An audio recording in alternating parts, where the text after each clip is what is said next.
사실이구나. 야, 이거 좀 막 쓴 거 아니야? 전전긍긍긍긍 하면서 블루투스를 쓰더라고 아직도.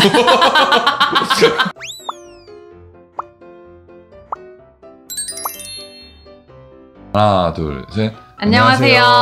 쉽게 읽는 일이 그냥 읽는 저리입니다. 오늘은 오랜만에 월간 결산 1월에 읽은 5권의 책을 소개시켜드리는 시간을 갖도록 하겠습니다. 첫 번째 책은 1인칭 단수입니다. 책에도 써져 있지만 여자 없는 남자들 이후에 6년 만에 무라카미 하루키의 신작 소설집이라고 합니다. 제가 먼저 읽어본 무라카미 하루키의 단편 소설집은 4월의 어느 맑은 아침에 100%의 여자를 만나는 것에 대하여라는 책을 좀 먼저 읽었었거든요.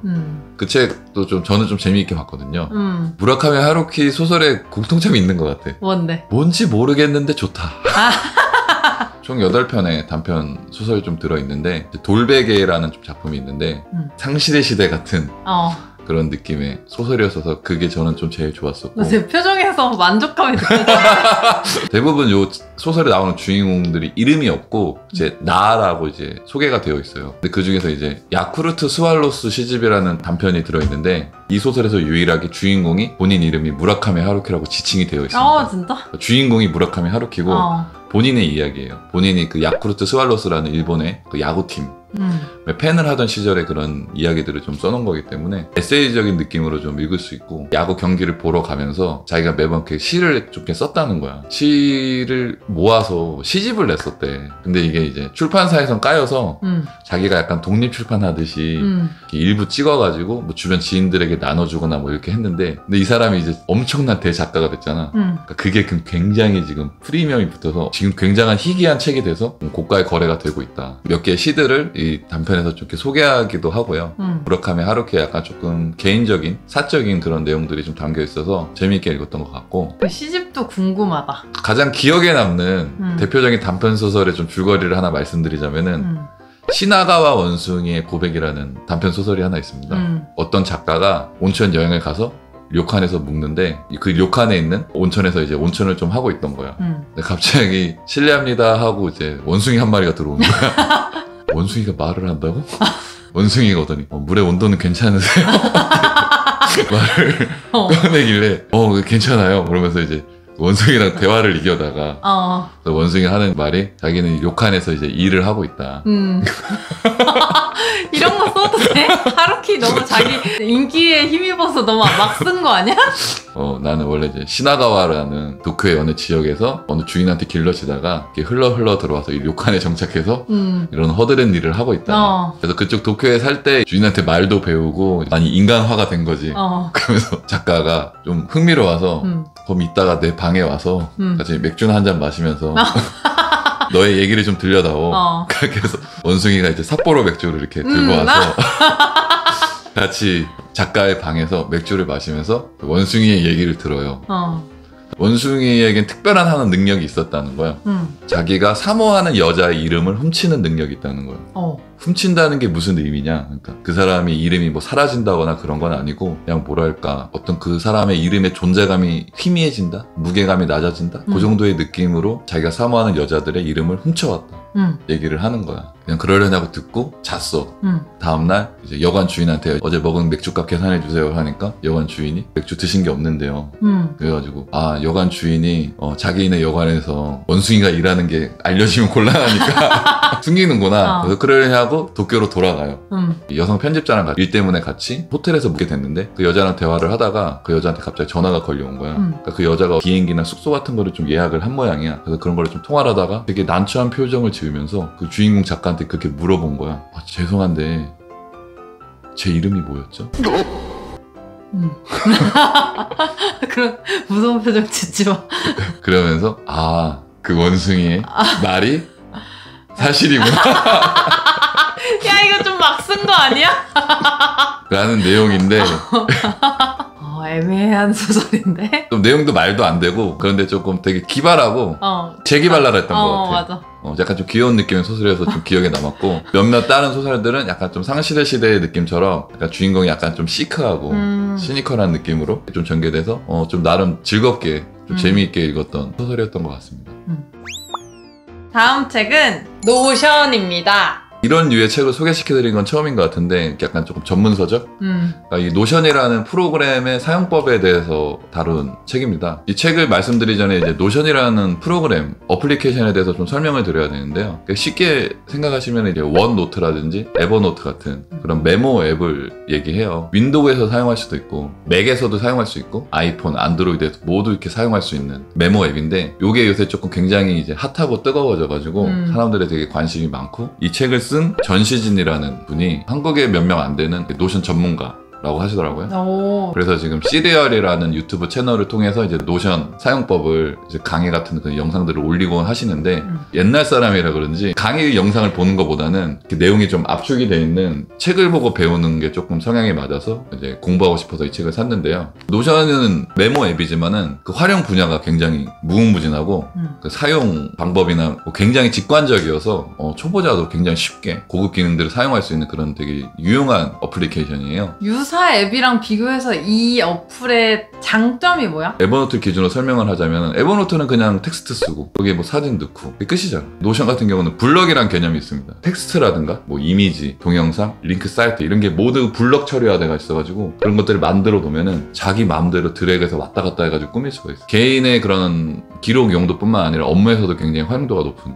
근데 사용법은 너무나 쉬운 어플리케이션이기 때문에 개인이 원하는 대로 커스터마이징 하기가 좀 좋아. 에버노트는 아무리 좋다고 하더라도 워드의 그 포맷에서 벗어나지 못하잖아. 근데 이거는 잘하면 개인이 거의 홈페이지를 만들 수 있는 정도로 활용도가 무궁무진한 어플리케이션이에요.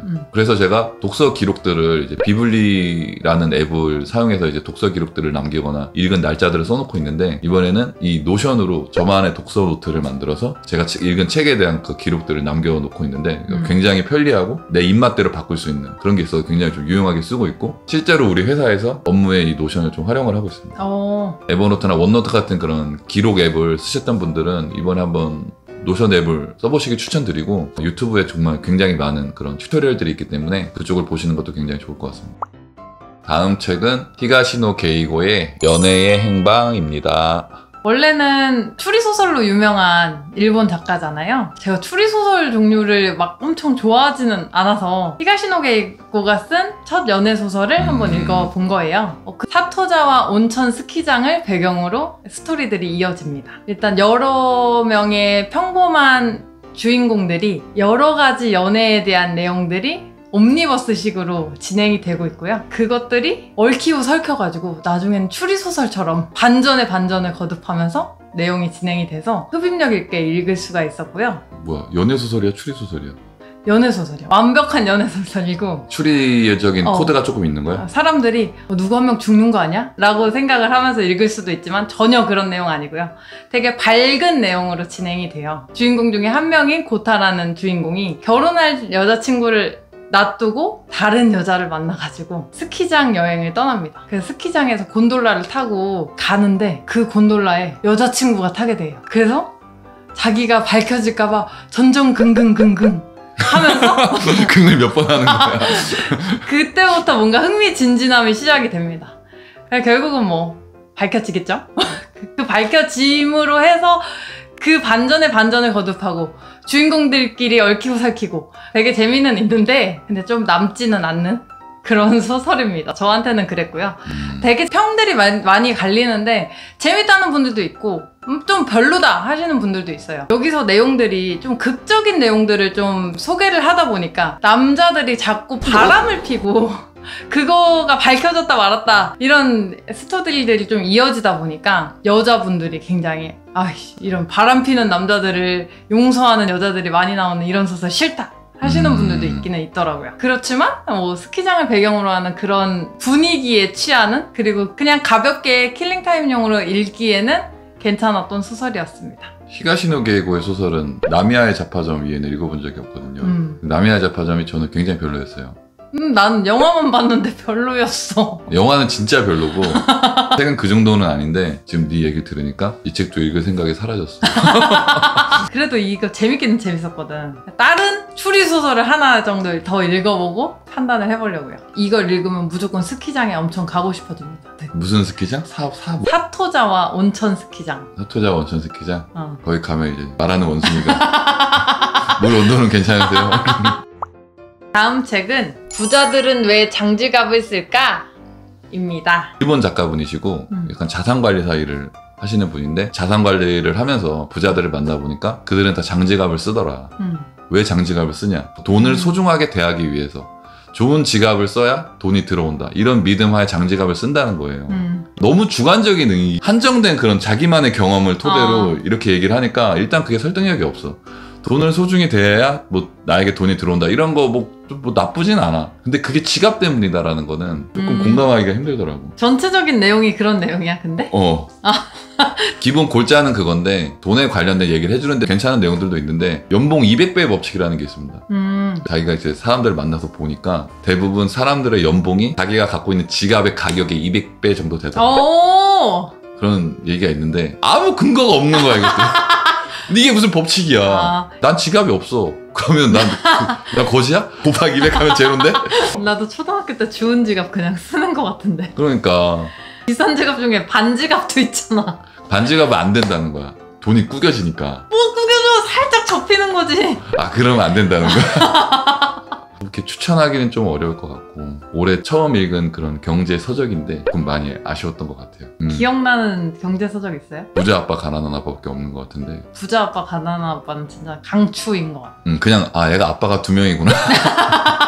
뭔가 출생의 비밀이 있나? 비추. 다음 책은 로봇의 별입니다. 최근 청소년 SF 문학입니다. 근데 공상과학 소설이라고 좀 볼 수 있는데요. 주인공이 3명의 로봇이 등장합니다. 나로와 아라, 네다. 이 3명의 쌍둥이 로봇에 대한 이야기를 다루고 있습니다. 원래는 3명의 로봇의 이야기를 한 권씩 나눠서 총 3권의 소설로 이루어져 있는데요. 이거는 이제 그 3권을 한 권으로 합본시킨 책입니다. 배경은 2200년대의 미래입니다. 이 시대는 인간과 흡사한 외모, 똑같은 지성을 가진 그런 로봇을 만들 수 있는 세상인데 인간들은 A부터 D등급까지 계급을 나눠서 A랑 B등급은 하늘 도시에서 살고 C와 D등급은 황폐한 지상에서 사는 그런 세계관에서 하늘 도시에 사는 사람들은 그런 로봇들을 자신이 구매를 해서 하녀로 쓸 수도 있고 입양해서 아이처럼 키울 수도 있고. 로봇의 3원칙 아시나요? 첫째, 사람을 해치면 안 된다. 두 번째, 몰라. 첫 번째, 규칙에 위배되지 않는 한에서 인간의 명령을 따라야 한다. 세 번째, 두 번째 규칙에 위배되지 않는 한에서 로봇은 자기 자신을 지킬 수 있다. 들어온 것 같아. 이러한 로봇 3원칙에 근거해서 로봇들이 이제 인간들과 함께 살아가는 세상인데 어느 날 이 로봇 3원칙을 파괴하는 바이러스가 돌기 시작합니다.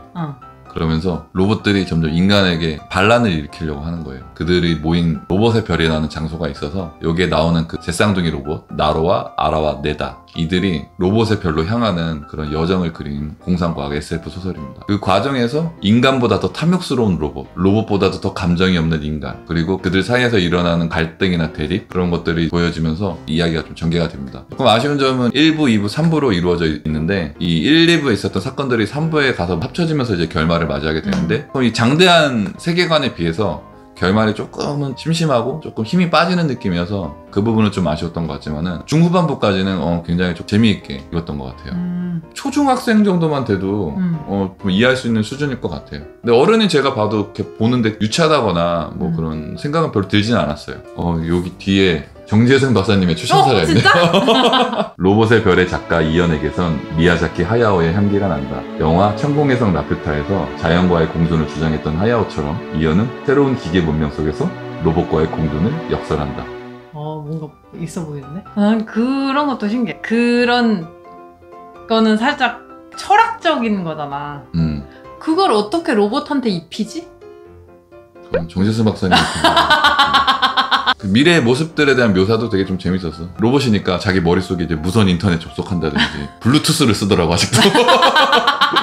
읽는 시간 동안 좀 즐거웠던 것 같습니다.